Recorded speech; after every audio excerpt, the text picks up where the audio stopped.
economically poor, and if you don't study well, then you will have to run a cart of salt to live your life.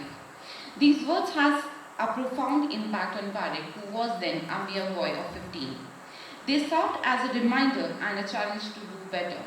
Parekh believed that his life story can be a valuable lesson for all the students and professionals who spiral into the throes of depression and when they encounter failure and at times take their own life. A dynamic and a result-oriented professional having more than 3 decades of rich experience in finance, IT, and legal functions with large corporates. Parekh is also the winner of many awards. Recent one includes the Outstanding Manager of the Year award from Ahmedabad Management Association, awarded in March 2021 by the Deputy Chief Minister of Gujarat, Shri Nitin Parekh. Everyone, please give it up for the Sir Nitin Parekh.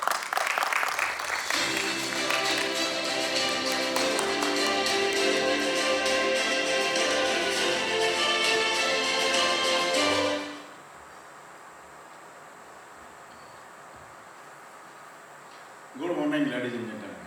Good morning. Audible enough? Yes. Thank you. So first of all, thank you very much, Sandeep Ray and entire SMB team for inviting me as a chief guest and keynote speaker for today's prestigious event. I was very happy, Sandeep, to learn that you started your journey with Ahmedabad. And I am sure that Ahmedabad would have given enough of entrepreneurship to continue your drive. Today I am going to speak on 3 different subjects. 1, business growth. 2, raising capital. And 3, managing cash flows. So let me begin with business growth. I know many of you are already successful businessmen who are sitting here in the audience, and a person who has not done the business is actually telling you something. I know you people are poised for quantum jump in your revenues and profits, and are certainly excited about your career. In my experience of almost 38 years working with medium enterprises and large enterprises, I've seen the journeys and learned certain lessons which I'd like to share with you. Talking about a business, I say business needs ABCD. A is ambition, B is big picture, C is courage, and D is daring. So in 1980, Dhirubhai Ambani started polyester filament manufacturing plant in Patalganga. The manufacturing capacity of the plant was higher than India's total demand. When Pankaj Patel of Zydus, our group promoter, he started formulation manufacturing plant in Moraiya, many people were questioning about the size of that plant. How such a big plant somebody can think about even establishing. Both of them had higher ambition and a big picture in mind. Both of them considered world as the market and not India as the market. That's the story of big picture. Courage actually comes from your conviction about your business idea. And business obviously involves risk. Business is a game of risk and return, and therefore daring is required.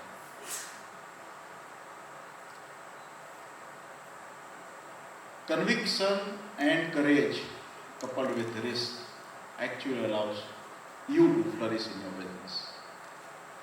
But when you grow and you need to scale up, the challenge should be there, and I call them 4 P's which are required for growth. First P is passion. Passion is actually at the core for your business. Your conviction and passion about your business is what allows you to stick to your business under any and all circumstances without giving it up. And that passion itself brings perseverance. Ups and downs are part of life in business. And therefore, continuing with your conviction about your business, your optimum of your business gives you enough of perseverance. Third P is the people skills. As you grow in your business, you need to create that skill of not only leadership but people management. In Zydus we say, we build people to build our business. So the people development is very important. I know all, I do all. That slogan you will have to live away if you want to grow in the business. And fourth P is profits. All businesses exist to make profits. The business of business is to make business. And making business means not charity, making profits. It's possible that in the initial start of the business you will have losses. It's possible it takes time to reach a break-even. But ultimate goal of business is to make profits. So if you don't see your business in a foreseeable future getting profits, you need to rethink about your strategies, about your business, about your canvas, about your geography, about your product, about your business model, and many things. So profit is what ultimately the driving force for business. Two more things are required for business. One is agility and second is optimism. So how do you make your business or organization agile? First, go for variable model. When I say variable model, means you don't incur fixed cost. Go for consultants rather than employing full-time employees if you think that work is not all throughout the year. You have outsourcing as also another variable model. In Zydus, we have outsourced our IT function completely to Accenture. That model is cost efficient. It provides you enough of domain expertise and also scalable. Cloud is also one example of that kind of variable model. Your business model has to be in tune with the times. Products and services sometimes become obsolete with change of world, new technologies. And therefore, are you able to keep your business model up to date, in tune with the time, with regulatory challenges, technology challenges, legal challenges, and competition moves? That's your real test for business growth. Let me come to raising capital. Fortunately, there are only two sources at a concept level: debt and equity, whether in pure form or hybrid form.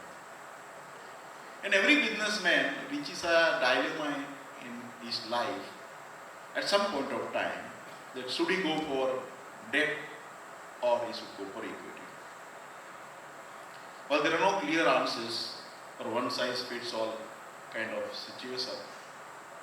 Based on my experience of romancing with both debt and equity, I will offer you some of my lessons. So first let me talk about what's good or bad about equity. Or let's say good or bad about debt first we talk. So main argument in favor of debt is that you remain completely owner of the business. You don't have to share your profits with anybody. So if your business is more of arithmetic, is more than 90% certainty of making profits, and your return on capital is significantly above your cost of debt, it makes sense to go for debt and improve return on equity. However, you will agree that there are very few businesses who are having this kind of certainty of earnings and for a foreseeable future. So what do? Our parents and grandparents have taught us not to borrow. The interest meter continues for all 365 days without any holiday. So that's one point you have to keep in mind when you go for debt. Secondly, debt has huge reputational risk if there is a default. And third, as they say, profit is a wish and projection. Interest is certainty and reality. And therefore, interest has to be paid whether you make profits or you don't make profits. So interest is a certainty, interest is to be paid. And this is true for all those people at least who want to pay. I am not talking of people who have taken bank loans as a non-repayable capital. So for all those people who want to do the business in an ethical manner, need to be very cautious that whether the business would be able to service and repay the debt. What's good about equity? Many things. First, equity serves as a growth capital. For most of the first generation entrepreneurs, their ability to raise capital would be restricted. Beyond a debt level, debt is also not possible. Therefore, the only way left out is to raise equity. Maybe initially from family and friends, and later with public, depending on the scale. Our company is now known as Zydus Life Sciences Limited, earlier Cadillac Limited. So Cadillac Limited came out with its first IPO in year 2000 for 25% of the shares. That was 372 crore rupees that time. If I find the implied market capitalization, it was 1,488 crores. From 1,488 crores in year 2000 to 64,000 crores in 2023 is 43 times in 23 years with 18% compounded growth. That's the power of equity. Equity is also very important because it takes away the mental burden of businessman and allows him to take sometimes high risk, high return calls. Just think about the situation that installment of your term loan is falling due next month and your team comes out with a proposal which you find risky. Your ability to take such bold decisions would certainly be constrained with debt and not so much with equity. Third, look at all the startups. Most of them would be dependent on equity.